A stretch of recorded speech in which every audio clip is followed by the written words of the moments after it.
At this point, please rise for the Hatikva, the Star-Spangled Banner, the national anthems. You can find them on pages 20 and 21 of your program.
You may be seated. It gives me great pleasure to call upon our Rabbi, Rabbi Bert Kiefer, to welcome you today. Rabbi Kiefer has been the rabbi here at Beth Ami for 3 years now. And I have some wonderful news. For those of you who don't know, he has agreed to another 2 years to be our spiritual leader here at Beth Ami. We here at Beth Ami are extremely fortunate to have Rabbi and Diane contribute to the growth and leadership here at our Hamisha and friendly shul. Rabbi, it's all yours.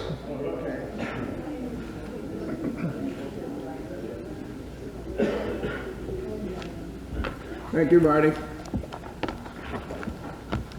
I thought that I would share some words that were uttered by Rabbi Jonathan Sachs of blessed memory. Today on Yom HaShoah, we remember the victims of the greatest crime of man against man.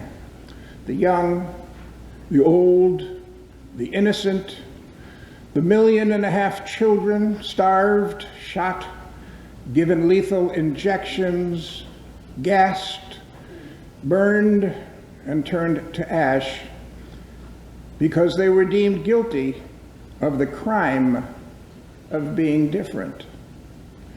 We remember what happens when hate takes hold of the human heart and it turns to stone. What happens when victims cry for help and there is no one listening? What happens when humanity fails to recognize that those who are not in our image are nonetheless in God's image? We remember and pay tribute to the survivors who bore witness to what happened, and to the victims, so that robbed of their lives, they would not be robbed also of their deaths.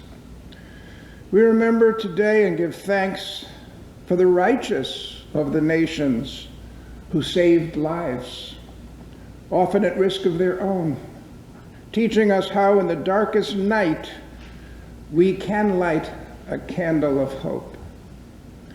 Today on Yom HaShoah, we call on you, Almighty God, to help us hear your voice, that voice that says in every generation, do not murder, do not stand idly by the blood of your neighbor, do not oppress the stranger. We know that whilst we do not have the ability to change the past, we can change the future. We know that whilst we cannot bring the dead back to life, we can ensure their memories live on and that their deaths were not in vain. And so on this Yom HaShoah, we commit ourselves to one simple act: Yizkor, remember. L'tzror b'tzor ha'chaim et nishmotehem. May the souls of the victims be bound in the bond of everlasting life. Amen.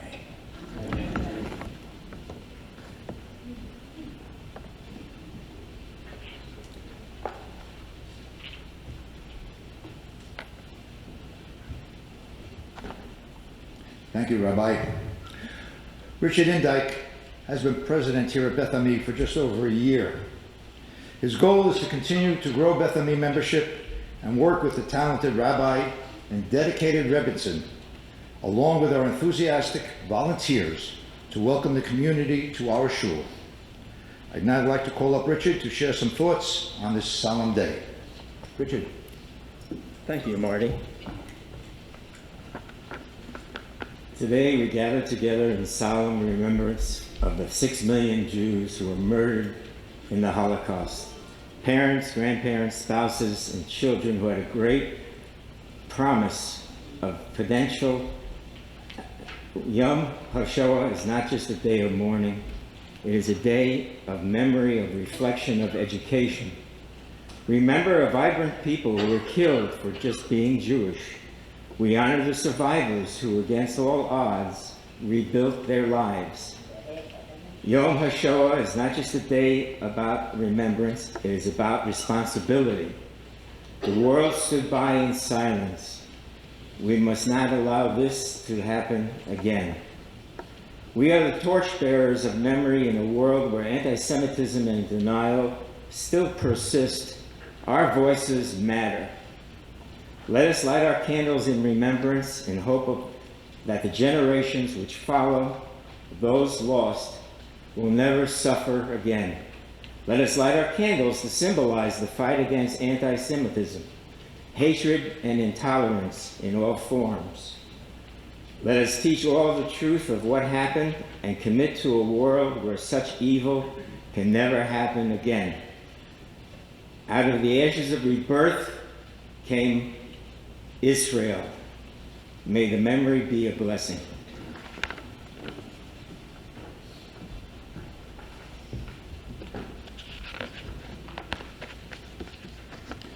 Thank you, Richard.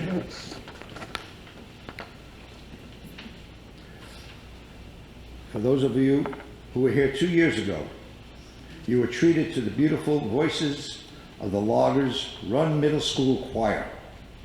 Well, I'm happy to say that you're in for another treat, as they're back with us today and will be performing 2 songs.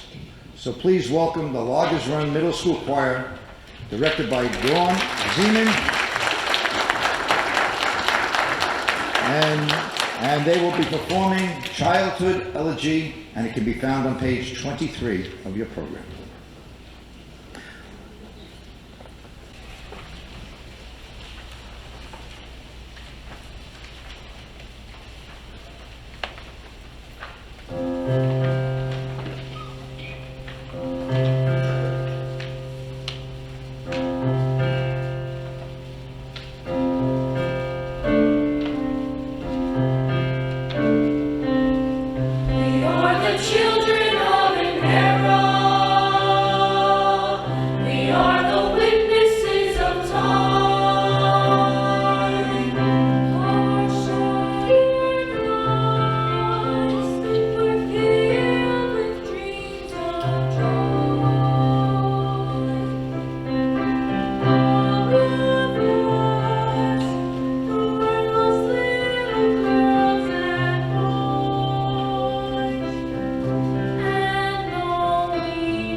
I'd also like to welcome a number of the parents who are here in the audience.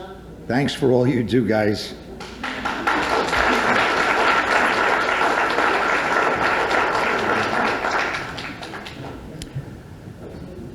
And now, I'd like to introduce a woman who needs no introduction.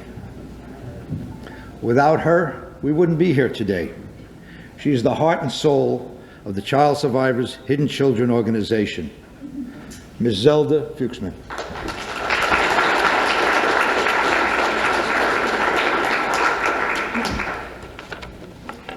He's wrong. You are my heart, my fellow child survivors, and Beth Ami. Rabbi Kiefer, President Induk, Congregation Beth Ami, and of course Marty. Today is our 20th anniversary commemorating Yom HaShoah veHaGvura, together with you.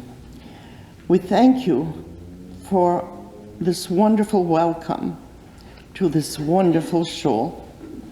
I'm honored to introduce to you our organization, our beloved Child Survivors Hidden Children of the Holocaust. Yes, we are the children of an era. We did witness and experience evil. We do remember the Holocaust, but we also cannot forget the heroism of our people fighting evil wherever they could. Just 5 days ago, April 19th, was the 82nd anniversary of the Warsaw Ghetto Uprising. It was a battle that was heroic. So today, our voices are the continuation of the heroic events of our Jewish people here and in Israel. Our members come from every country of the world who faced every kind of loss, suffering, murder, and surviving. We rebuilt our lives, our families, and support our dear Holy Land Israel, and we are dedicated citizens of this great country, our United States of America. When you hear our life stories, you're looking at senior faces, but remember, we were children.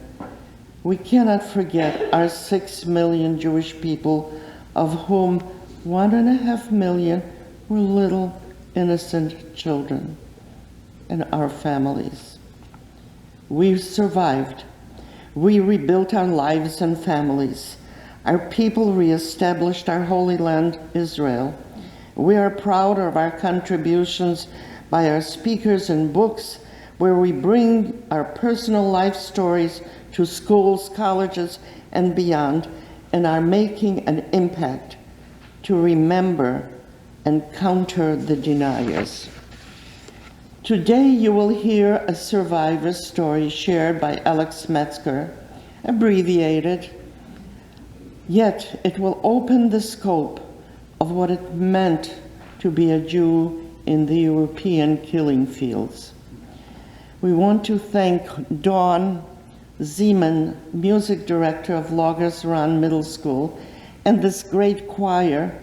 And also, I want you to meet Julie Gates from Loggers Run, an educator of distinction, a Naphtali Teacher of the Year, a Jewish Foundation for the Righteous Learner Fellow, and a recipient of the government recognition at FEU, and also Linda Medvin, who is in charge of the government Holocaust and human rights development at FEU, and she's right here. Where are you? There you are.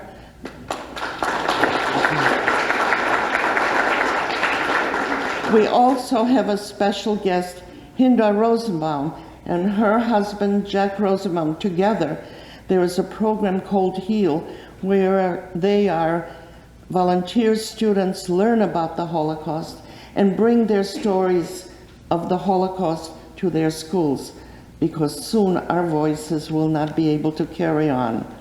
And that's what HEAL does. In addition, there is also Kim Coombe, Kimberly, wave, there she is. She's a program planner for Palm Beach County Schools, but really, she is our leader and handholder, and above all, our friend, sometimes like a mother. And thank you for being with us. I hope I didn't forget to mention anyone. You honor us to be with us, and of course, Beth Ami, each one of you, you members, welcoming us for 20 years is something, and we appreciate you. Thank you, our beloved child survivors and hidden children, each one of you. I love you. Thank you.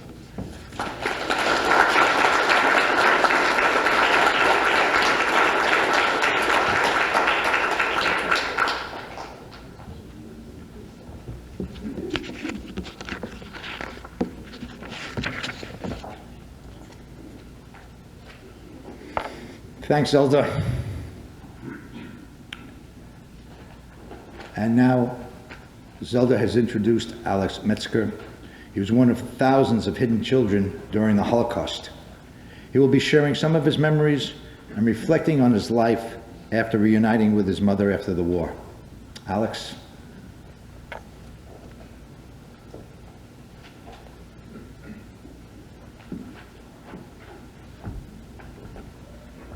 Thank you.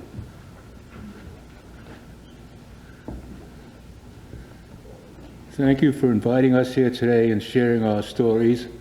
I'll keep my story kind of brief, but give you highlights.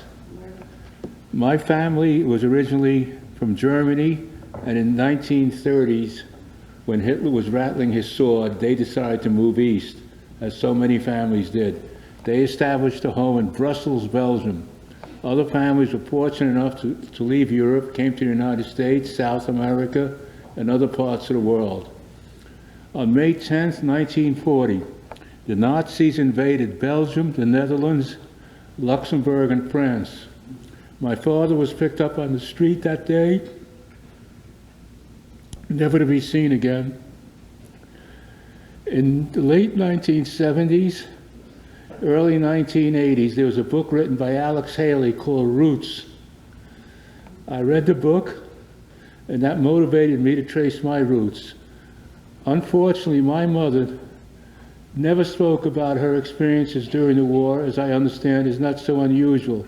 Therefore, I never knew anything about my father. I had no idea where he was born, his date of birth, or anything about his parents, in other words, my grandparents.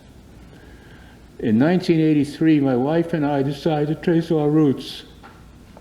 We went back to Belgium and had some fascinating experiences there. I remember the street address that I was raised. I was raised by a family called Joseph and Marie Hairsons. Marie Hairsons found my mother on the streets. I was born in June of 1940, June 17th to be exact.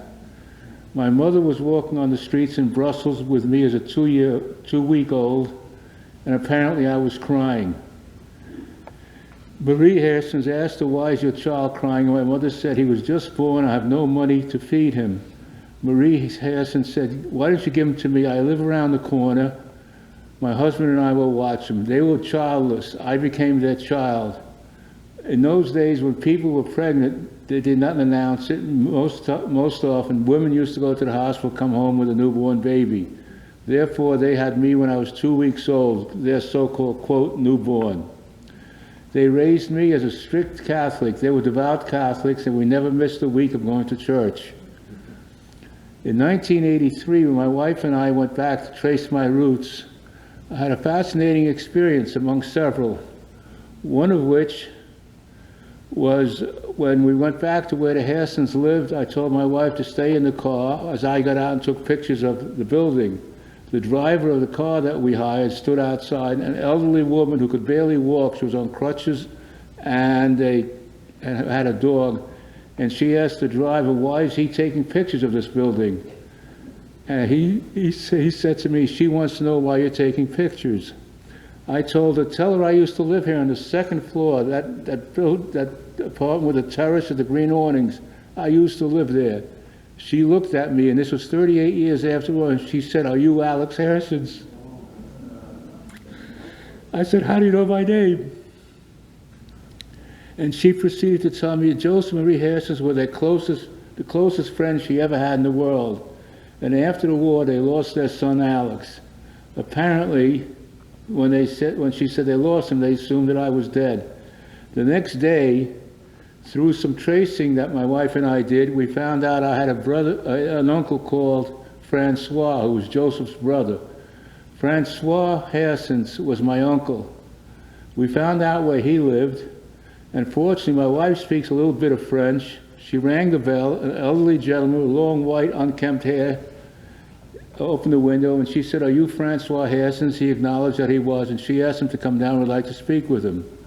I happen to have one picture of myself holding hands with Joseph Marie Harrisons walking on the street holding each hand. I had that picture. I showed it to him. I said, do you know anyone in this picture? He pointed to Joseph, said, that's my brother and his wife. I don't know who that is, pointing to me as a 3-year-old walking hand in hand. I said, that's me, Alex. He said, no, you're not, you're dead. So in 2 days, 2 people told me I was dead. Meanwhile, we started a conversation. During the conversation, I asked my wife to please ask him what happened to Francois's red hair. He looked at me and said, if you remember me as a redhead, then you're Alex. So we acknowledged that. When my father was picked up on May 10th, my mother tried to make her way to Great Britain and went northwest of Brussels. There's a town called Bruges, which is a seaport, to try to get to Great Britain. Apparently, I decided to see the world. She went into labor, didn't know what to do. She saw a convent, and she went to the convent, and I was delivered in the convent. And that's an interesting point, because in 1983, when we went back, of course, my wife and I went back to Bruges, found the convent, and as we went in, someone asked, is this your first visit here? My wife said it is. I said, it's my second. He said, your second, when were you here? I said, 43 years ago. He looked at me, he says, 43 years ago, what's your name? He took out a pad, wrote down my name, he said, please have a seat, I'll be back in a few minutes. He came back a few minutes later, handed me a form this size, and I said, what's this? He said, you probably need it. It was my birth certificate. They still had it on file, so 43 years later, I finally got my birth certificate. We had a fascinating visit, and as I said, I was raised strict Catholic. My mother used to come to visit, and when I was old enough to understand it, they used to tell me that this woman that comes to visit is your Aunt Rose. At the end of the war, I was told 2 great shocks. Number 1, you're not Catholic, you're Jewish. Number 2, your Aunt Rose is not your aunt, she's your Mother Rose. My mother has since then remarried, and she came back to reclaim me in 1947. And my stepfather, who was in the military, was based in Brussels, was transferred to London. So my mother finally made her way to London, her initial goal. Of course, I did not react too well to this. I missed my parents, Joseph Marie Harrisons, as far as I was concerned, my parents. Now, all of a sudden, I had new parents, a new religion, a new language, new customs, new everything, and I did not react too well to it. We stayed in London for 2 years and came to the United States in 1949, and I went to school in New York. I was raised in New York. I consider myself a New Yorker. Went to elementary school, high school, and college in New York. After college, I was in the military, in the Army during the Vietnam crisis. Fortunately, I was always stationed here in the United States. However, we still remembered our background, and to this day, it's been over 30 years, I don't miss a Christmas Eve Mass. I still have that connection. Fortunately, we survived, and I became very successful in business, and I have 2 children. My daughter lives in Scottsdale, Arizona, she has 2 children. My son lives here in Florida. He too has 2 children. And that's a very brief background of my biggest accomplishment, I think, was getting Marie and Joseph Harrison's into Yad Vashem. As you know, Yad Vashem is the righteous nations or righteous Gentiles. It took me a while to get them in there. However, due to my diligence and my constant pushing, I think the thing that finally convinced them, in 1969, my mother went back to Belgium and met up with Joseph Harrison's.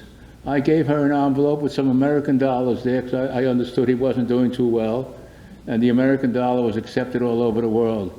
He wrote me a beautiful letter. I submitted that letter to Yad Vashem, and that convinced him. As a matter of fact, my wife and I went to the induction ceremony.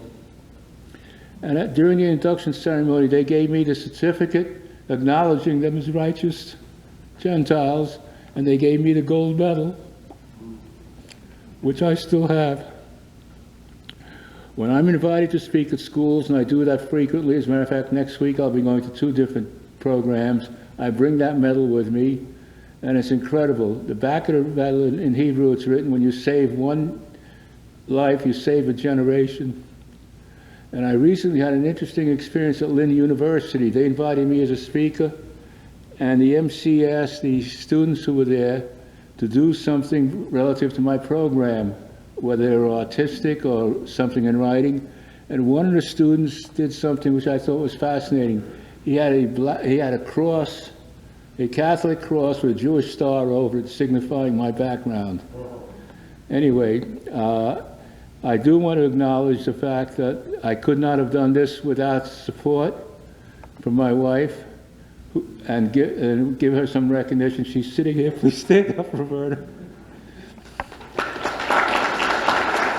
Stand up. Next week we'll be celebrating 57 years of marriage. Anyway, thank you very much.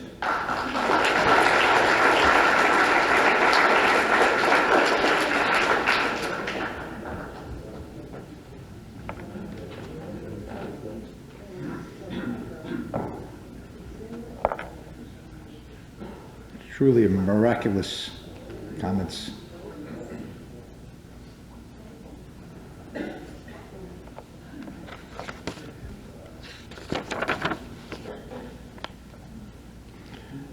At this point in the program, I'd like to call upon the rabbi to come up and perform a song for us. I think this was written by the rabbi. You were always on my mind. Accompanied by Gary Lawrence. Let me give you a little bit of introduction to how this came about.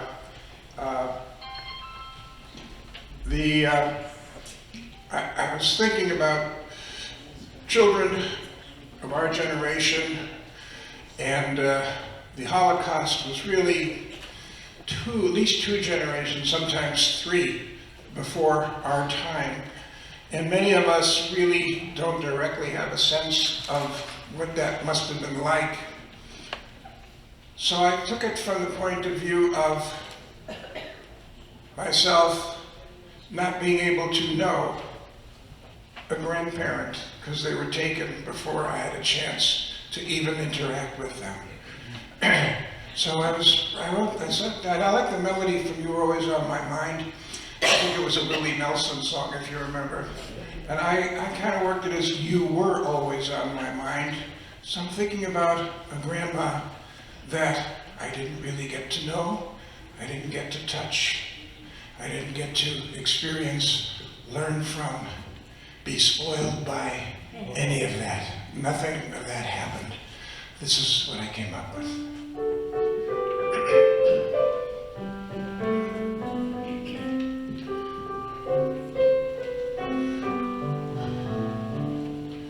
When I think of what you've been through and the years they took away, when I think of all the evil that you saw along the way,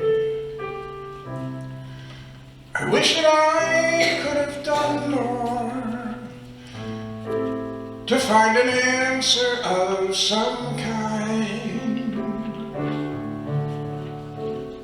But you were always on my mind. You were always on my mind. I never got to hold you. Those grandma moments were all lost.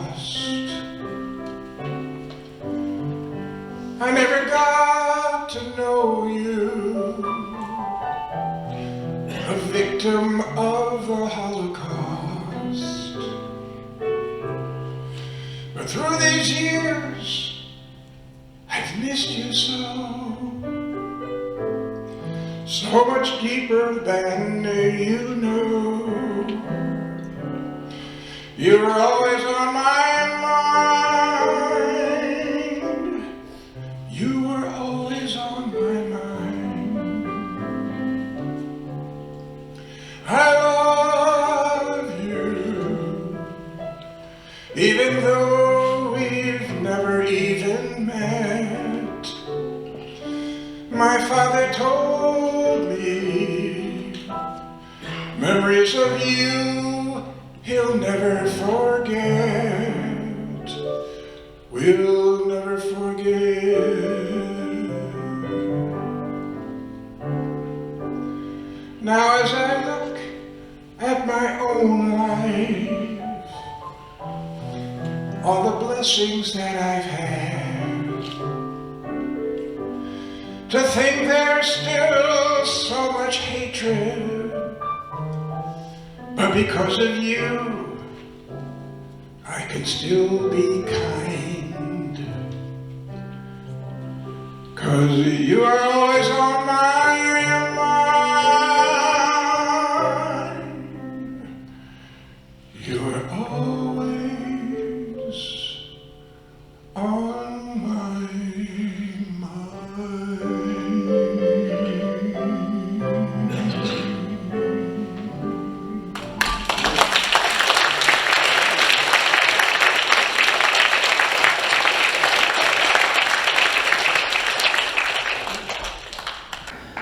Thanks, Rabbi.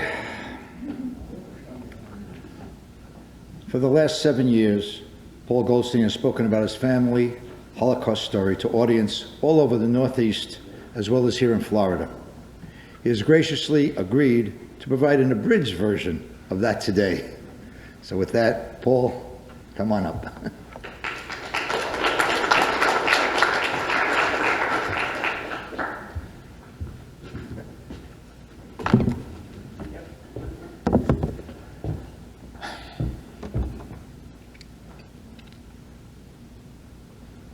It is indeed an honor to be invited here today. All around the world, Jews are coming together in synagogues and communities like ours to remember those who survived and those who lost their lives during the Holocaust. My parents, Sam and Sabina, who witnessed with their own eyes the Nazis' barbaric acts, might have stood before you today and repeated what they often told me, "Oy, you should never know these things." Last year, I spoke about my father's astonishing survival and escape during the prisoners' revolt in the Treblinka death camp. Just yesterday was my mother's yurtzeit, and in her memory, today I'm going to share with you her story that started in the Warsaw Ghetto and ended with her liberation from the Nazi slave labor camps. My mother, Sabina, was born in October 1917 in cosmopolitan Warsaw, then known as the Paris of the East for its culture and regal history. Her father was a government official, and they lived a rose-colored life in a spacious apartment on Warsaw's one of the most elegant streets. My mother was well educated and loved to read, sing, and tell stories. She was studying to become a librarian. On September 1st, 1939, when she returned from summer vacation, her father delivered this sobering news in Yiddish: "Wir sind in Milchoma mit Deutschland." We are at war with Germany. Suddenly, life as she knew it changed forever. For 4 weeks, the city fell under constant bombardment. Houses were on fire all around them. Her family spent most of their time in a cellar and prayed for the bombing to stop. Soon after, the Jews of Warsaw began to feel the grip of Nazi occupation with decrees that limited their rights and the everyday routine of arrests and merciless beatings. In November 1940, 400,000 Jews, 1/3 of Warsaw's population, was penned into an area of 1 square mile. That's the same number of people who live in Boca Raton, Delray Beach, and Fort Lauderdale combined in 1 square mile. From her apartment, my mother saw the brick walls of the ghetto rise higher and higher, topped with barbed wire. Her family of 8 was relocated to a tiny one-room apartment in the dangerous and blighted district of the ghetto.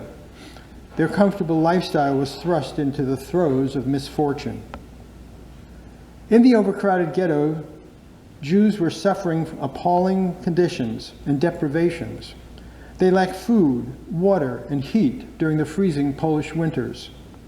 My mother got a job as a work permit at the Children's Hospital to prove her usefulness to the Reich.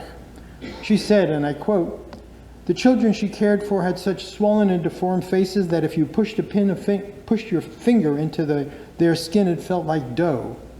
And many times when she arrived the next morning, the bed that was occupied was empty. The child had died." Time and again, my mother exercised a strong sense of intuition that guided her in making death-defying decisions.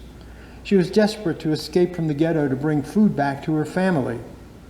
Against her father's wishes, she hid in an outbound truck and reached an aunt living in a nearby town of Kozienice. There they had food on the table, but very soon the Jews of Kozienice felt the same harsh restrictions.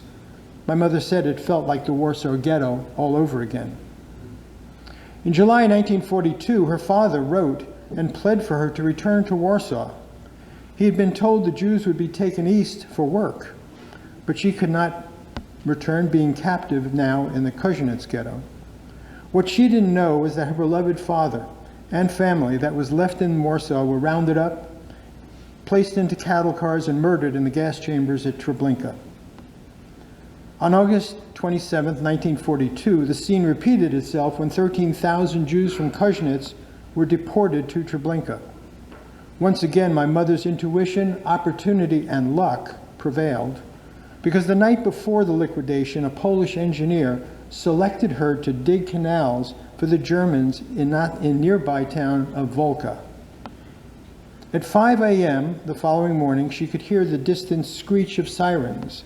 The liquidation of the ghetto had begun. By 2 p.m., Kozienice was judenfrei, free of Jews. A week or so later, Nazi trucks drove up to the canals. The work ceased. Some kind of impulse told my mother to run and hide.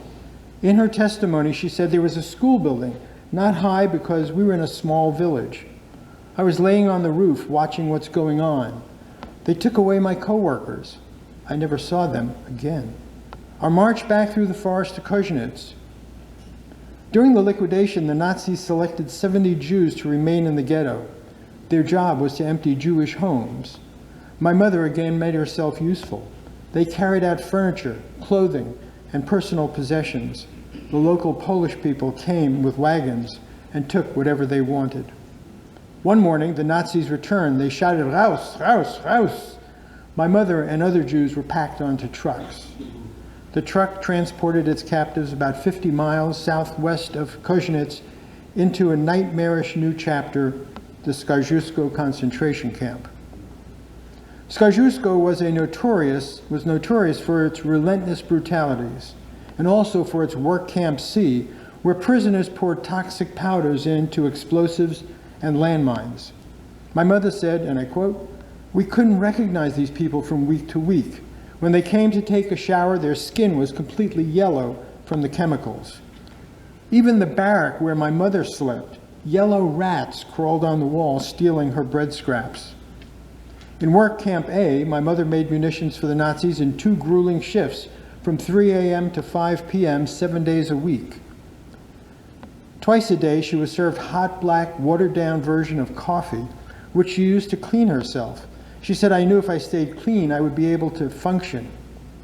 Women slept 6 to a bunk on a hard wooden plank and a flimsy lice-infected straw mattress.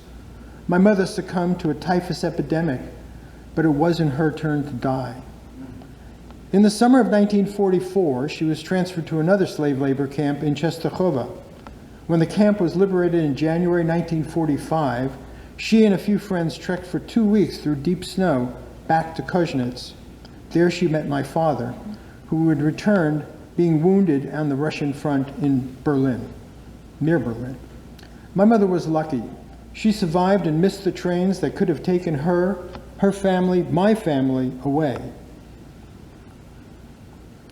The study of the Holocaust helps us to look back and see where the warning signs were missed, where consequences were ignored, and where waves of hateful rhetoric and hate-based violence prevailed. We owe it to the victims and survivors to look back and heed the warning, to remember the 6 million Jewish men, women, and children who were gassed, burned, shot, sickened, and starved to death, and to acknowledge that we, the silent citizens of the world, failed them. We cannot fail them again through ignorance. We cannot fail them again by forgetting. We cannot fail them again by allowing conspirators to deny or minimize the atrocities of the Holocaust. And we cannot fail them again by closing our eyes to anti-Semitism, the world's oldest and most persistent hatred. These days, Jews are scared. The history of our trauma has resurfaced. We feel targeted, threatened, and alone. Many Jews are afraid to express their Jewish identity, fearing for their safety. We don't have to look any farther than the armed guard at the front door. Years ago, when we went to shul with our parents, who could have thought of such a thing? Armed attacks at the Tree of Life Synagogue in Pittsburgh and in Israel on October 7th have put the Jewish community on edge. The world is being torn apart by anti-Semites, tyrants who profit from fear, silence, and complicity. The Jewish people deserve more. We must have the courage to speak up so this never happens again. On Yom HaShoah, we remember our lost relatives. We remember the millions who perished in the Holocaust. We remember the survivors who lived through the darkness. Every story, like my mother's, is a poignant testament to the triumph over tragedy, faith over fear, hope over helplessness, and love over lost. Thank you.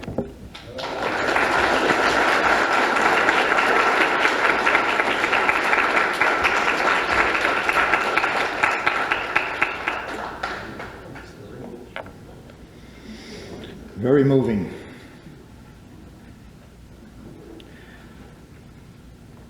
Raina Exelbird is the granddaughter of Holocaust survivors. Through her organization, The Rose Grows, she has addressed over 250,000 people to preserve their memory, combat anti-Semitism, and promote kindness. Please welcome Raina.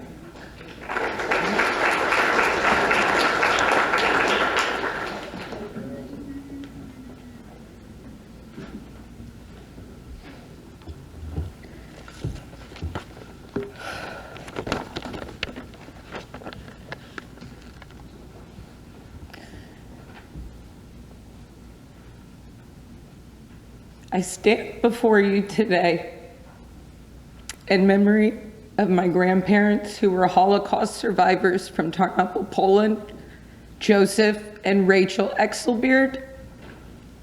And I stand before you in memory of their children, my father, Alan Exelbeard, and his older brother, Felix Exelbeard. For me, growing up in Memphis, Tennessee, Holocaust very much represented family. At a young age, watching my dad light a candle each year and lead Holocaust education and awareness in the state of Tennessee. My mother's side has been in Memphis for about 4 generations. So you can imagine on my mother's side, I had a very large family. But on my father's side, my family was always an extended network of Holocaust survivors. My grandparents were in their 20s when the Holocaust happened. So I never got the opportunity to have those conversations with them about their life and their experiences beyond what they wrote down and what family members happened to record.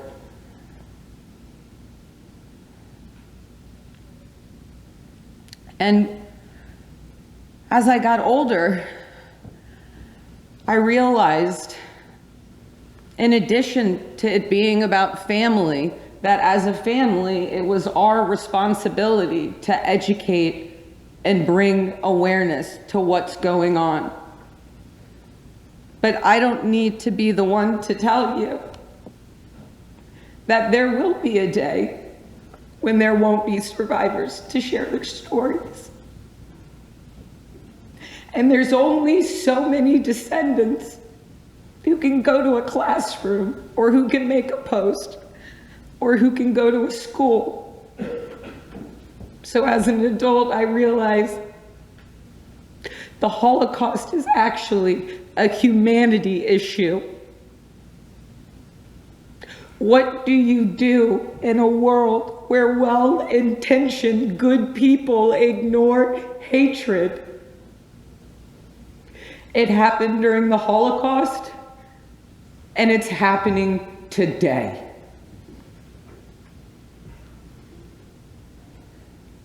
And our only weapon to eradicate ignorance is education. But most importantly, it's gratitude. When I thought about this speech and Yom HaShoah and all the programs I've been to over 33 years, mourning those who lost their lives, I realized this week at 33 years old, I want to reframe that narrative that Yom HaShoah is for those who didn't get the chance to live.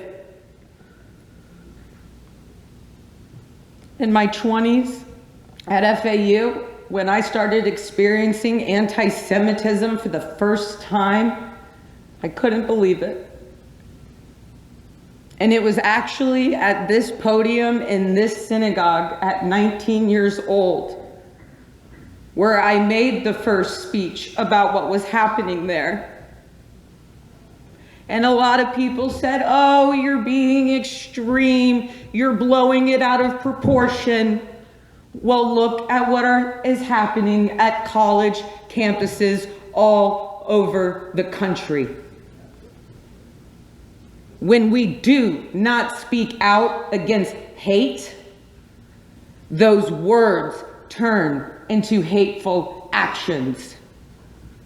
Telling Jewish people they can't serve in a college leadership position. Telling students that they can't study in their library. We need to speak up. In my 20s, living in South Florida, we have a very large community of Holocaust survivors. And for many of them, even though I have met them at the tail ends of their lives, having you as my family, as long as I've lived in Florida, has transformed my life, but has also made me feel close to my grandparents. I think part of the reason why I spend so much time with survivors is because it gives me the opportunity to ask the questions. A couple weeks ago, I went to Lakeland. I went to visit a survivor named Genya Cutner. She used to live in this community. She was very active in the club. And me, Genya, and her boyfriend Jerry used to speak in a lot of schools. And I said to Genya, I'm going to be speaking on Yom HaShoah. What should I say? She said, Mamala, I don't remember anything about the Holocaust. You'll know what to say.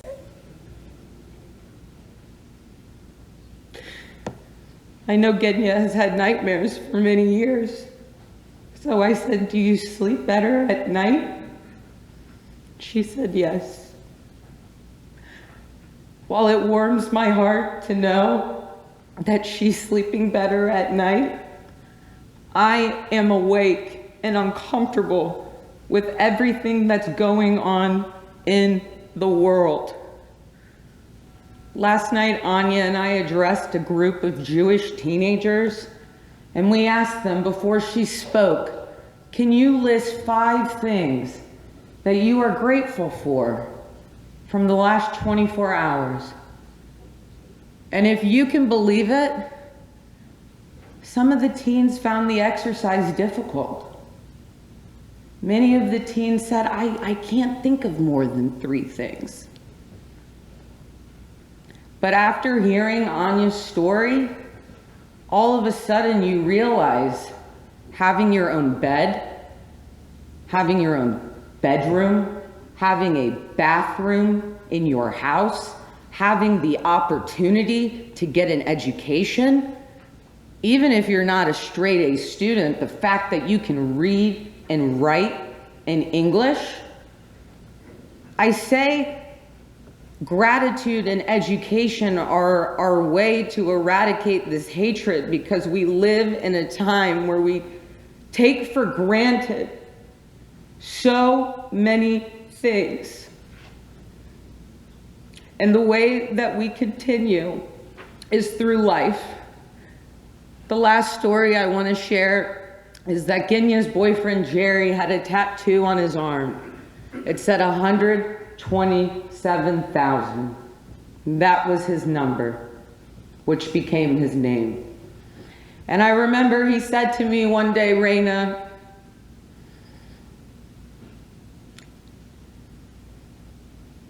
when the Holocaust ended, that's not what brought me any emotion or joy. He said, but later on, when both of my children were born the same date as my number, 12/7, he said that was the day that he defeated Hitler. For generations, there has been hate. But we must work together to speak up and go beyond our community to build bridges, because there is unity in our diversity, and we cannot do it alone, and we will not do it alone. We will live. We will continue to tell the stories. And most importantly, for all of my friends who have survived so much and thrived throughout your lifetime, my life is dedicated to this, and I will never forget. And as long as I am healthy and am well, I will continue to share the stories and empower other people to tell their network the stories. Because through kindness and conversation, this is how we change the future. We must teach the children first to lead with kindness. There were brilliant people that the Nazis people took over and used to create harm. We need to be that bridge. We need to teach the children that it starts with kindness. And if you learn kindness, then you can be successful at anything that you choose. Thank you very much.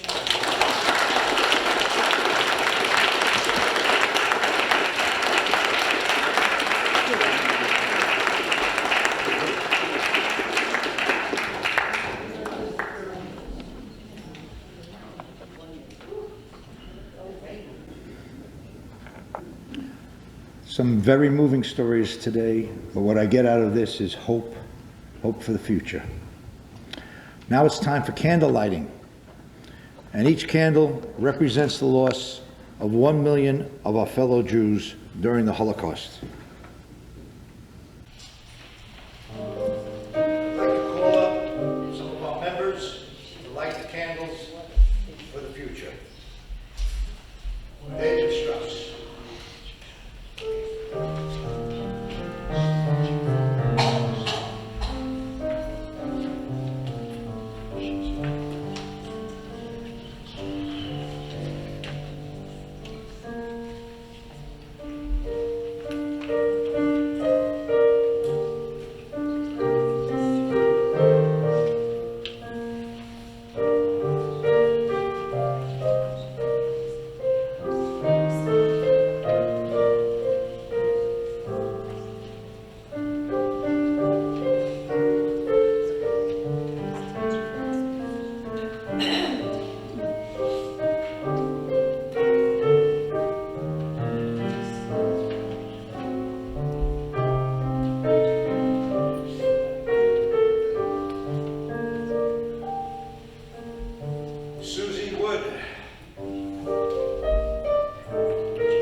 Now I'd like to ask the rabbi to come back up here as we do an El Mole.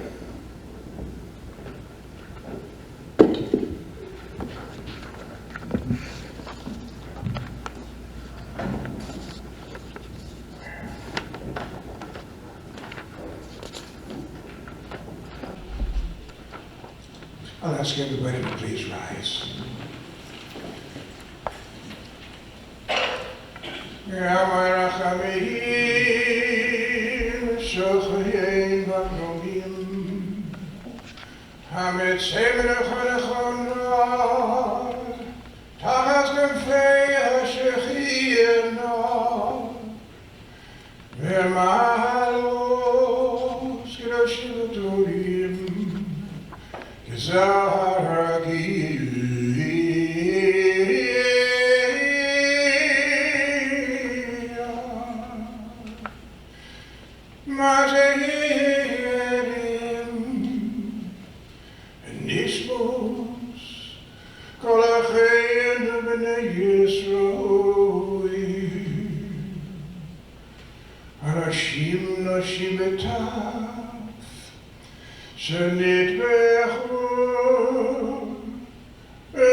You may be seated.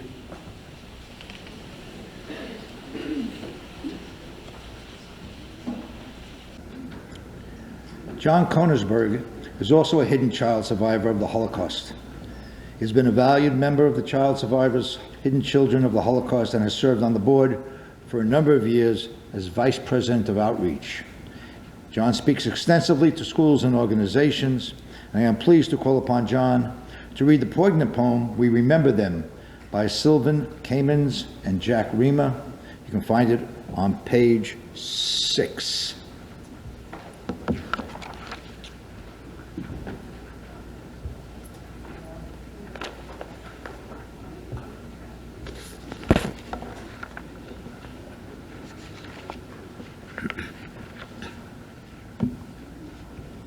We remember them. At the rising of the sun and at its going down, we remember them. At the blowing of the wind and in the chill of winter, at the opening of the buds and in the rebirth of spring,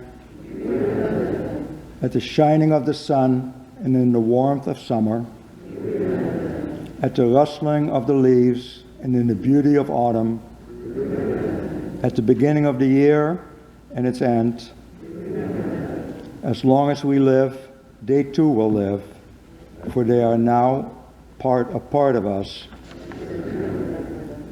When we are weary and in need of strength, when we are lost and sick at heart, when we have joy we crave to share, when we have decisions that are difficult to make, when we have achievements that are based on theirs, as long as we live, they too will live, as we remember them.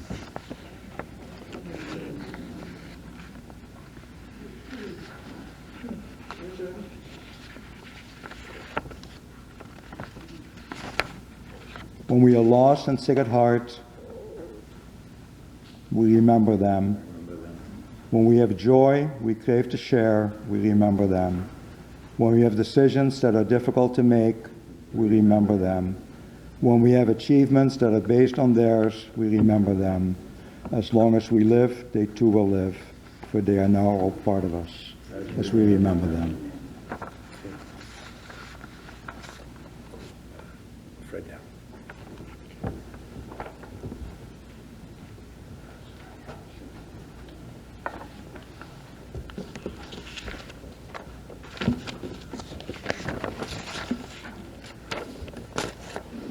We have a last-minute addition to the program.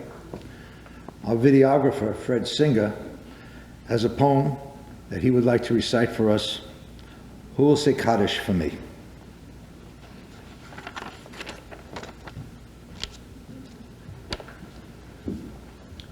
Thank you. This is a poem that I put together last night in preparation for today. It's entitled, Who Shall Say Kaddish for Me When I Am Gone? For those who were murdered by the Nazis' roving rifle squads, we say Kaddish. For those who were murdered by being gassed inside the back of trucks, we say Kaddish. For those that were forced to live and then die inside the ghettos, we say Kaddish. For those who were forced into the boxcars and died traveling to the camps, we say Kaddish. For those who survived the boxcars and then were marched into the gas chambers while carrying their children, we say Kaddish. For those who were forced into slave labor only to die from disease and malnutrition, we say Kaddish.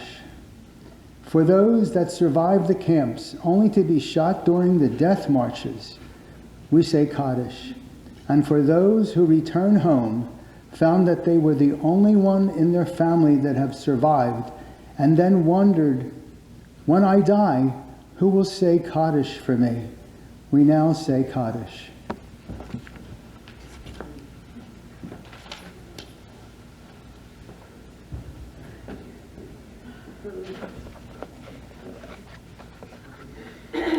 At this point in the program, it's time to say Kaddish. Rabbi?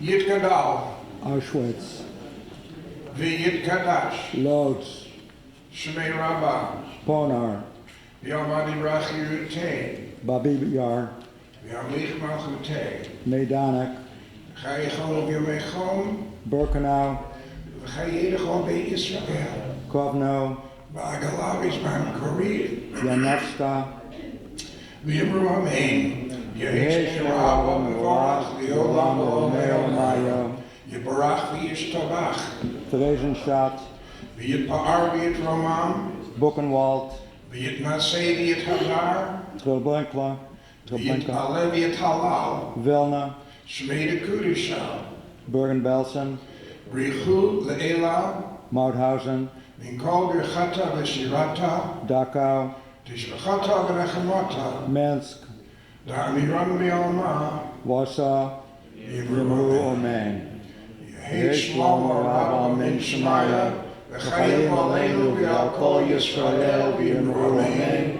עושה שלום יומיו, הוא יעשה שלום, עלינו ועל כל ישראל ויאמרו אמן. Amen. Thank you, Rabbi. Thank you, John.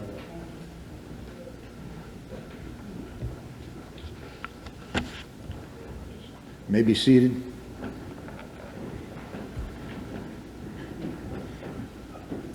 Now I'd like to ask Michael Aaron and Gabriel Naftali, who are fourth-generation children of Robert and Meredith Tannen, to light the seventh candle, in effect, lighting the future.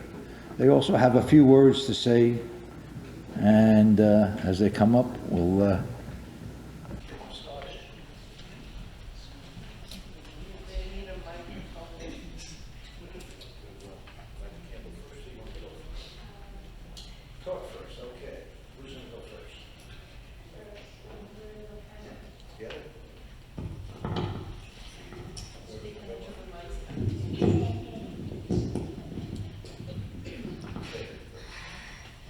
My name is Micah Aaron Tannen.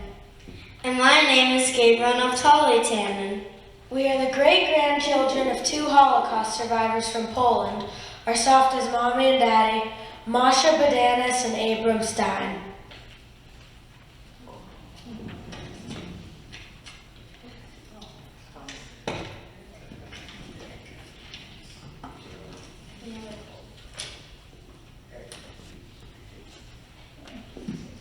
We are representing the fourth generation, and we are honored and committed to remembering the Holocaust. Thank you to Zelda Fuchsman and the Child Survivors and Hidden Children Group for providing us the opportunity to bring light to the Jewish people here and around the world. Today, as we light the candle for the future in Boca Raton, our softas in Poland bearing witness on the March of the Living, and our dad, Robert Tannen, is in Washington, D.C. representing the United States Holocaust Memorial Museum at the Capitol for the National Commemoration of the Days of Remembrance. We recently finished the Passover holiday, which marked our journey out of bondage in Egypt and into freedom in our homeland, Israel. This happened thousands of years ago, and yet today, as we speak, 59 of our family members are still being held in bondage in Gaza. Until they are all free, none of us are free. We need to keep shouting it from our rooftops. Bring them home now. Despite the many tragedies of the past and struggles we have today, the Jewish people endure. The Jewish people live. Am Yisrael Chai.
Zelda asked if she can make a couple more announcements. So here we go. Actually, not announcements. It is a greeting. First of all, our child survivors, I'm so glad that you're here with all of us. But we have a couple of very special survivors, and we have to mention it. And this is Herman Holler. He's going to be 101 this July.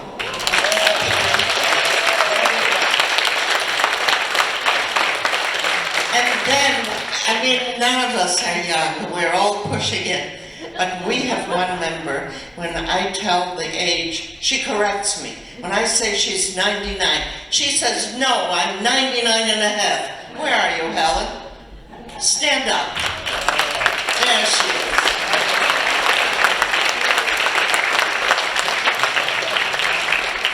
And also, I want to thank my friends from Veranda Club who came to witness and be part of this event. Thank you for coming all.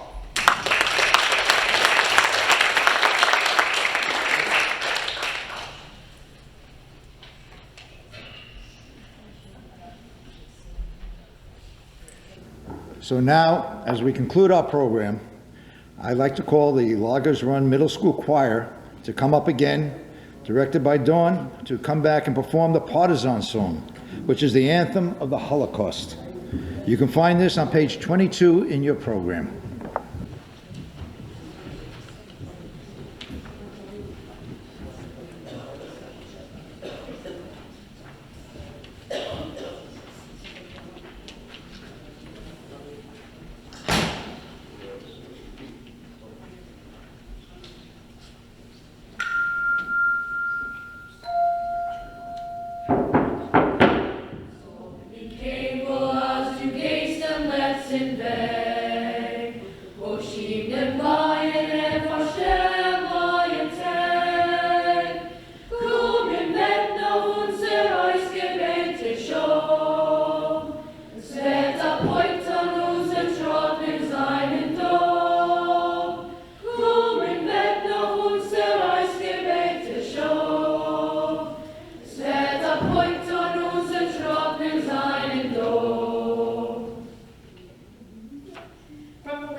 From the land of palm trees to the far-off land of snow, we shall be coming with our torment, with our woe.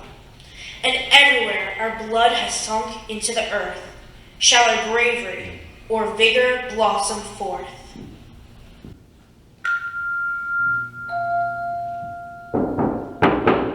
Så vi came oss du geistem letsen väg, och skibnen plejen förstämd och en täg. Kromen vett någon se höjske väg till sjå, svetta pojktan och se trådning seinen då. Kromen vett någon se höjske väg till sjå, svetta pojktan och se trådning seinen då.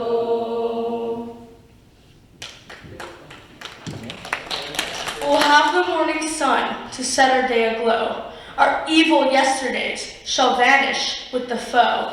But if the time is long before the sun appears, then let the song go like a signal through the years.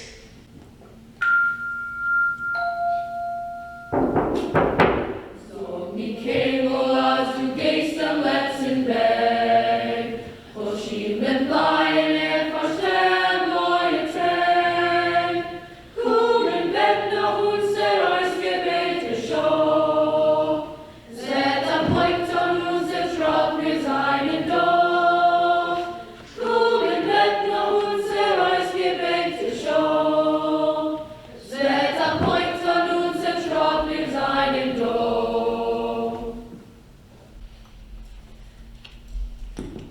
This song was written with our blood, and not with lead. It's not a song that summer birds sing overhead.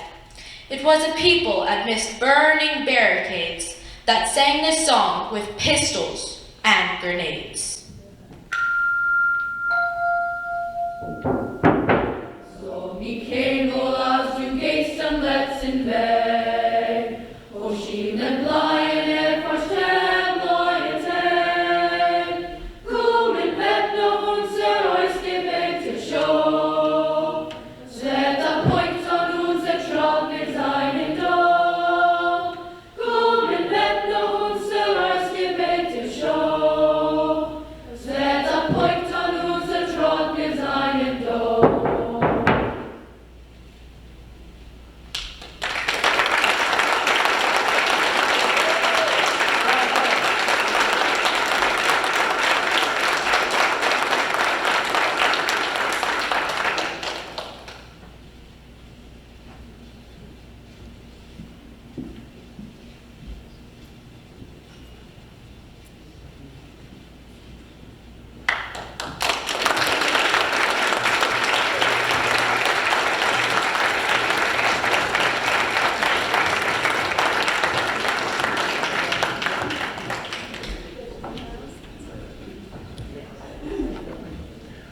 I'd like to thank everybody for coming today. It was a great show, great performance.